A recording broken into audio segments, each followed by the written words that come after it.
Telugu flame YouTube channel ఇప్పుడే subscribe చేసుకోండి.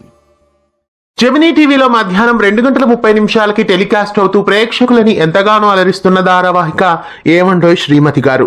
సుమనోహర entertainment banner పైన ఈ సీరియల్ ను ప్రభాకర్ మలయజ నిర్మిస్తున్నారు. ప్రస్తుతం ఈ ధారావాహిక 337 ఎపిసోడ్స్ ని పూర్తి చేసుకుంది. బెంగాలీ ధారావాహిక అయిన ద్వితీయం బసంతకి రీమేక్ గా ఈ సీరియల్ ను తెలుగులో తీసుకొచ్చారు. హర్షిత్ శెట్టి, పల్లవి గౌడ ఈ ధారావాహికలో ముఖ్య పాత్రల్ని పోషిస్తున్నారు.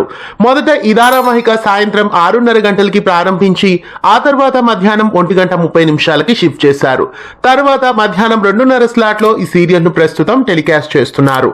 ఈ ధారావాహిక ప్రస్తుతం క్లైమాక్స్ కి చేరువలో ఉంది. ఈ సీరియల్ ఆఖరి ఎపిసోడ్ కి సంబంధించిన షూటింగ్ కూడా పూర్తి చేసుకుని విజయవంతంగా ప్యాకప్ అయింది. జనవరి 22, 2024 ఈ ధారావాహికను ప్రారంభించారు. 22 శనివారం నాడు ఈ సీరియల్ ఆఖరి ఎపిసోడ్ టెలికాస్ట్ కాబోతోంది. 342వ ఎపిసోడ్ తో ఏమండోయ్ శ్రీమతి గారు సీరియల్ ఈ శనివారం ప్రేక్షకులకి గుడ్ బై చెప్పనుంది. ఏమండోయ్ శ్రీమతి గారు సీరియల్ ఇంత త్వరగా ఇంటికెళ్లడం మీకెలా అనిపిస్తోంది కామెంట్స్ లో తెలియజేయండి. ఏమండోయ్ శ్రీమతి గారు ధారావాహిక క్లైమాక్స్ ఎలా ఉండబోతోంది, ఈ సీరియల్ కి ఎలాంటి ఎండింగ్ ఇవ్వబోతున్నారు, క్లైమాక్స్ లో ఏం జరగబోతోంది, ఇలాంటి ఆసక్తికరమైన వైనాల్ని తెలుసుకోవాలంటే ఈ శనివారం నాడు మధ్యాహ్నం 2:30 టెలికాస్ట్ అయ్యే క్లైమాక్స్ ని మిస్ కాకుండా చూడండి.